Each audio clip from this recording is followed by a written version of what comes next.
Stacey Tank, who's the Chief Transformation and Global Affairs Officer for Heineken.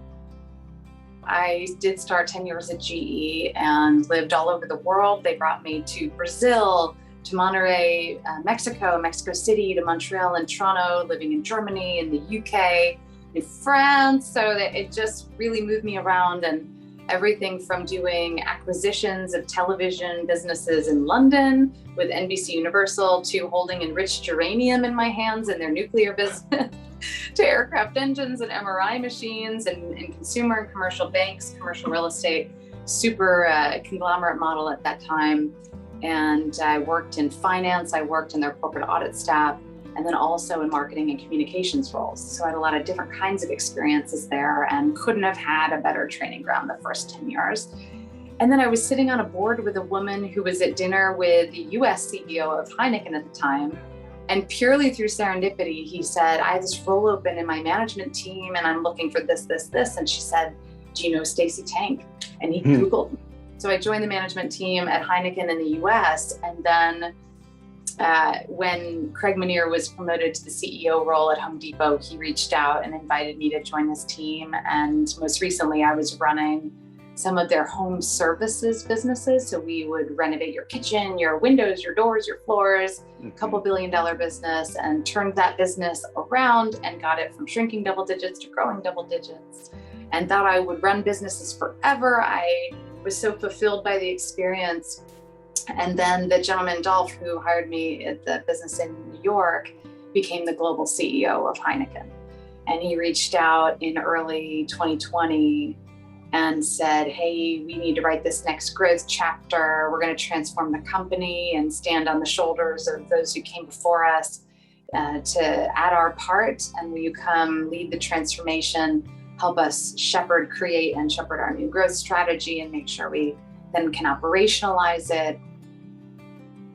My purpose is to ignite the worthy fight and blow your hair back. When the house is on fire and everyone's running out of the house, I'm running into the house kind of thing and going, all right, we can do this. I don't know what the answer is going to be, but I like to be in that zone where there's a giant problem. There's absolutely no answer. The clock is ticking. I like the challenge of it and to push myself to see, hey, we can really make lemonade here out of lemons, but we're going to have to figure it out and keep our wits about us.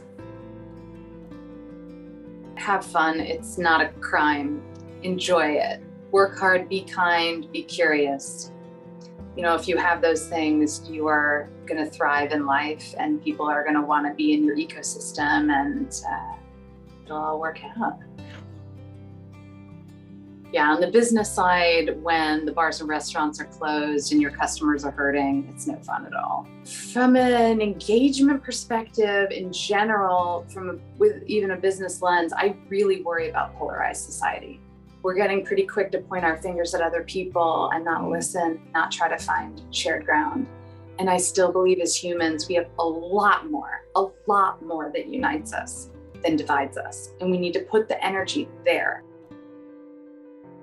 I think it's important to have shared values, and the company has a set of shared values. I've definitely learned over the years that everyone needs something a little bit different. So I try, of course, don't always get it right, but try to be really flexible in my style so that I can cultivate an environment where different folks with different styles and preferences can be themselves and really thrive. One of the questions I started asking myself a few years ago, going into every meeting with my team or a performance review or just a one-on-one or whatever, is how do I want this person or these people to feel after this meeting? Be more intentional about that, because sometimes we need to inspire our teams. Sometimes we need to have more challenging discussions. Sometimes we need to have more honest discussions. What did you want to be when you grow up? And the reason is because I still don't know.